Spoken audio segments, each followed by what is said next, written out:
시청자 여러분 안녕하십니까? 헬로티비 뉴스입니다. 이제 고등학생 정도 나이면 누구나 정당에 가입할 수 있다. 국회가 정당에 가입할 수 있는 나이를 현재 만 18세에서 만 16세로 낮추는 내용의 정당법 개정안을 지난 11일 의결했습니다. 네, 지난해 국회의원 선거와 지방선거에 출마할 수 있는 나이를 만 18세로 낮춘 데 이은 후속 조치인데요. 총선이나 지방선거에서 공천을 받기 위해선 그 이전에 당원에 가입을 해야 하기 때문입니다. 물론 이를 두고는 여러 말들이 나옵니다. 이제는 교실에서도 정치 싸움이 벌어지는 것 아니냐는 걱정과 또 청소년에게 정치 참여 기회를 주는 건 당연하다는 목소리가 교차하는 건데요. 네, 미국이나 유럽 등 다른 나라의 사례를 보면요. 법적으로 정당 가입 연령을 제한하는 곳은 거의 없다고 합니다. 올해 대통령 선거와 지방선거 등이 잇따라 치러지게 되는데요. 정당 가입 연령을 낮춘 조치, 과연 국민들의 관심과 참여를 높일 수 있을지 지켜봐야겠습니다. 헬로티비 뉴스 시작하겠습니다.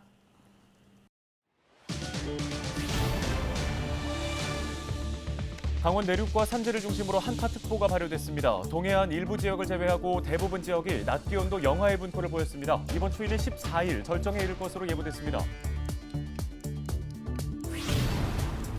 12일 오전 춘천의 한 고층 아파트 공사 현장에서 화재가 발생했습니다. 공사 중인 아파트라 스프링쿨러도 작동되지 않았고 소방당국의 초고층 고가 사다리 차도 소용이 없었습니다. 춘천 쓰레기 매립장을 둘러싼 갈등이 10년 넘게 이어지고 있습니다. 보상 문제를 두고 시와 주민들 간의 이견이 문제인데요. 춘천시의 행정력이 도마 위에 올랐습니다. 영월군이 농가를 대상으로 농산물 직거래 판매 확대를 위해 택배비를 지원하고 있습니다. 자세한 효과를 이슈앤피프 통해 살펴봤습니다.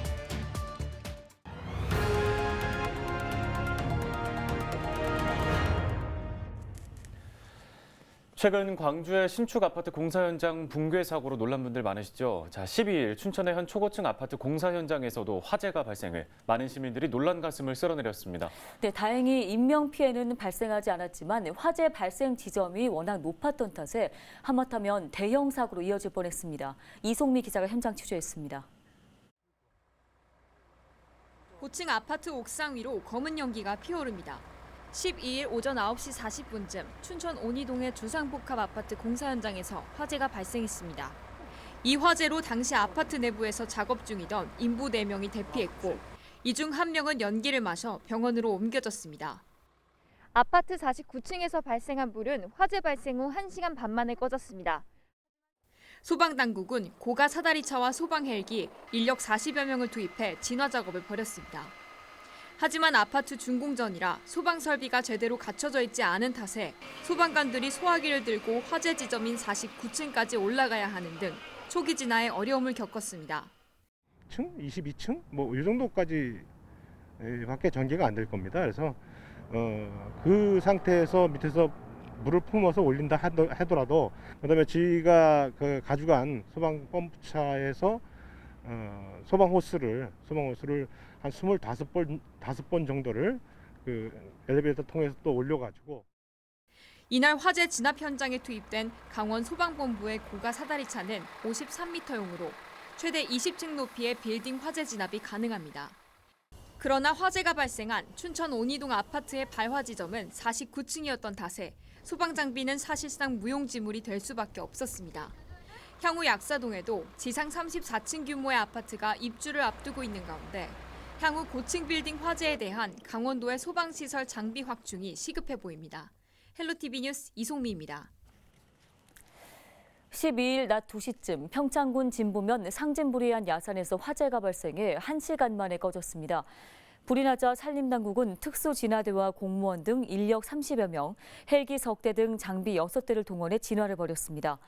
당국은 주택 보일러실에서 발생한 불이 인근 산으로 번진 것으로 보고 정확한 화재 경위를 조사 중입니다. 11일 저녁 9시부터 도내 대부분 지역에는 한파특보가 발효됐는데요. 12일 출근길 뚝 떨어진 기온 탓에 고생하신 분들 많으실 겁니다. 네, 이번 추위는 당분간 계속될 것으로 보입니다. 특히 동해안을 중심으로는 건조한 날씨에 바람도 강해 각종 화재에 주의가 요구됩니다. 박건상 기자가 보도합니다. 12일 이른 아침 손이 무뎌질 정도로 추운 날씨에 장터에 나온 상인들이 옹기종기 모여 불을 쬐고 있습니다. 출근길 시민들 역시 외투를 여미며 종종걸음으로 발길을 재촉합니다. 좀처럼 얼지 않던 강릉 남대천에도 얼음이 얼었습니다. 오늘 겨울 들어서는 오늘 제일 추운 게 아닐까요? 오늘 되게 추운데 일단은 그전에는 뭐 옷을 한 겹 입던 게 오늘 세 겹 입어도 춥네요. 오늘 아침이라가 너무 추워가지고 옷을 두껍게 입고 나왔는데도 너무 얼굴이 애는 것처럼 추워요. 시장을 나왔는데 너무 추워가지고 말이 잘 안 나오네요. 지난주에 비해서 많이 추워요. 많이 춥고 너무 추우니까 코로나 때문에 안 그래도 사람들이 잘 안 나오는데 이렇게 한파특보 자꾸 그러고 그러니까 더 안 나와요. 12일 아침 기온은 강원 내륙과 산지를 중심으로 영하 15도 이하의 기온 분포를 보였습니다. 동해안도 영하 9도에서 6도의 기온을 기록했습니다. 낮 기온도 영동 일부 지역을 제외하고는 대부분 영하의 기온 분포를 보였습니다. 16일 잠시 기온이 회복되겠지만 다음 주에도 추위는 계속될 전망입니다. 특히 13일 동해안은 초속 17m의 강한 바람이 불 것으로 보이고 순간 풍속도 초속 20m 이상 매우 강하게 불 것으로 예보됨에 따라 산불과 너울성 파도로 인한 안전사고에도 각별한 주의가 요구되고 있습니다. 북서쪽으로부터 우리나라로 찬 공기가 남하여 강원 내륙과 산지에는 한파특보가 발효 중이며 이번 추위는 14일 아침에 절정을 보이고 15일 아침까지 이어지고 있습니다. 여기에 최근 눈이 내린 지역에서는 당분간 추위가 지속되면서 낮에도 영하의 기온을 보여 도로가 결빙되는 곳이 많아 차량 운행 시 교통안전에도 주의가 요구되고 있습니다. 헬로티비 뉴스 박건상입니다.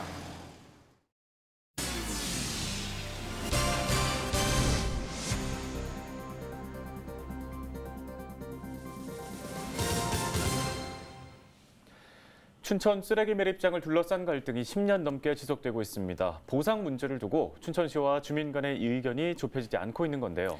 네, 소송을 통해 일부 마을이 추가로 영향지역 안에 포함이 됐는데 어찌된 일인지 승소를 한 주민들이 지난해 또다시 춘천시를 상대로 행정소송을 제기했습니다. 양진호 기자가 취재했습니다. 춘천시 신동명 산골 가장 깊숙한 곳에 위치한 작은 마을. 춘천시 폐기물 처리 시설과 직선거리로 가장 인접해 있는 팔미 1리입니다. 하지만 마을과 처리 시설 사이 야산이 있어 지난 1997년 처음 폐기물 시설이 만들어질 당시엔 주변 영향 지역에서 제외됐습니다. 갈등은 2010년 매립장 부지에 소각장이 추가로 설치된 이후 발생했습니다.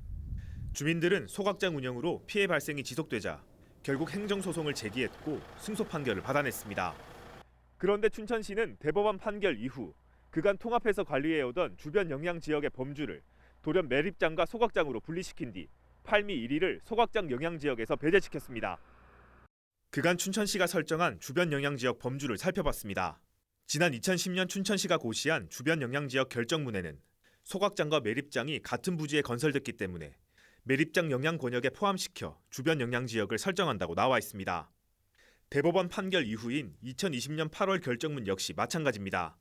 매립장과 소각장을 구분하지 않은 채 폐기물 처리 시설로 통합해 표기했고 영향 지역엔 팔미 1리를 포함한 여러 마을이 추가됐습니다. 그런데 돌연 춘천시가 해당 결정문이 고시된 지 3개월 후인 지난해 11월 영향 지역 범주를 매립장과 소각장으로 나누면서 보상 갈등이 또다시 불거진 겁니다.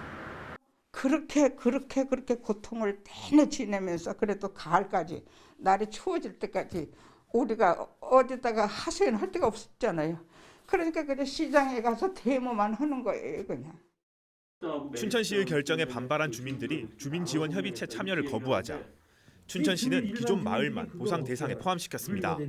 특히 팔미 1리는 매립시설 영향지역에 포함됐음에도 보상 지원에서 제외됐는데 주민지원협의체에 참여하지 않았다는 게 이유입니다. 소각장 고시에 분명히 매립장 주변 영향지역 면적을 따른다고 해놨으면 매립장이 변경되면 변경돼야 될 거 아니에요. 근데 누구도 그 부분에 대해서는 춘천시도 이건 어떻게 하는 거냐 절대 대답을 안 하고 무슨 행정심판위원회도 그것에 대해서 뭐라고 설득력 있게 답변을 안 하는 거예요.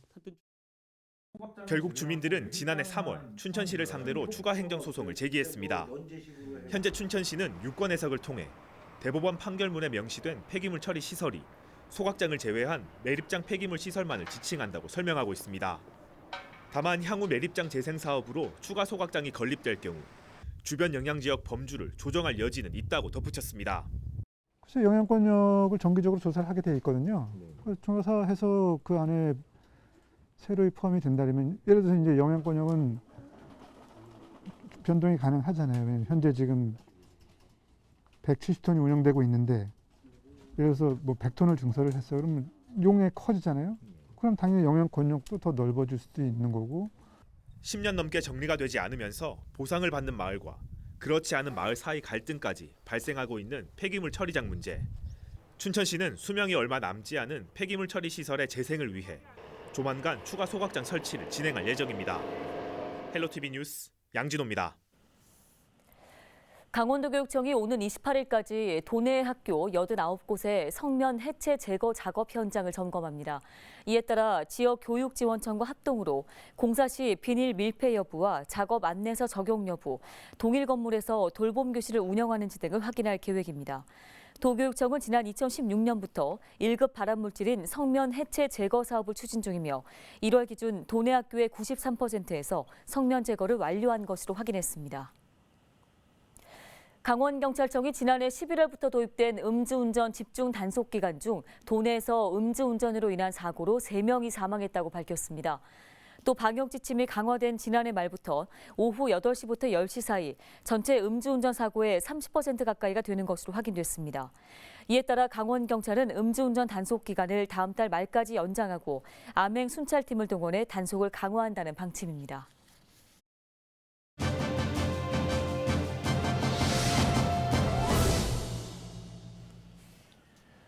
영월군은 친환경 및 GAP 인증 농가를 대상으로 농산물 직거래 판매 확대를 위한 택배비 지원 사업을 추진합니다. 네, 영월군 농업기술센터 유통사업단의 정명택 지방농촌지도사 연결해서 관련 이야기 나눠보겠습니다.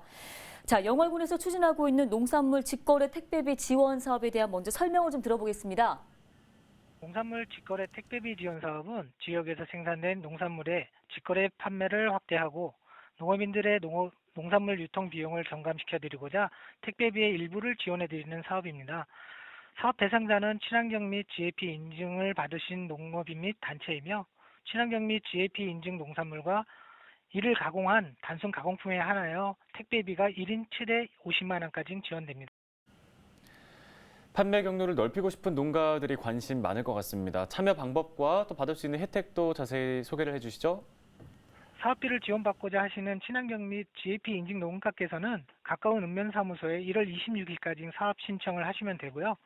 지원 대상자로 확정되신 분은 분기별 주 거래 택배사에서 발급한 농산물 택배비 내역서를 제출하시면 택배비를 지원받을 수 있습니다. 2020년에는 145명이 택배비 지원 혜택을 받으셨는데요. 올해는 사업 신청량을 고려 50만 원 이내에서 다수의 농업인들에게 혜택을 드리고자 택배비를 조정하여 지원할. 네, 이번 지원 사업으로 어떤 효과를 기대할 수 있을까요? 농산물 직거래 택배비 지원 사업은 유통비용에 대한 부담을 경감시킴으로써 농산물 직거래 판매를 확대하고 친환경 우수 농산물을 직거래로 판매함으로써 영월 농산물을 대외적으로 홍보하는 효과 및 소비자 만족도를 높이는 데 큰 도움이 되고 있습니다. 네, 지금까지 영월군 농업기술센터 연결해서 관련 이야기 들어봤습니다. 고맙습니다. 다음 소식입니다. 인제군은 통일부가 주관한 지자체 협력사업 사전 승인제 공모 중 남북 보건의료 협력 등의 분야에서 사업 승인을 받았다고 10일 밝혔습니다. 이번에 선정된 사업은 남북 한의학, 고려의학 학술 교류와 남북 토종 씨앗 발굴과 교환, 보급 확대, 인제군, 금강군 남북 산림 협력 사업입니다. 해당 사업들은 인제군이 남북 평화특구로 거듭나기 위해 서화면 일대에서 추진하고 있는 인제 서화 DMZ 평화특구 조성 사업들로 인제군은 서화면 지역의 평화 발전 사업들이 탄력을 받을 것으로 기대하고 있습니다.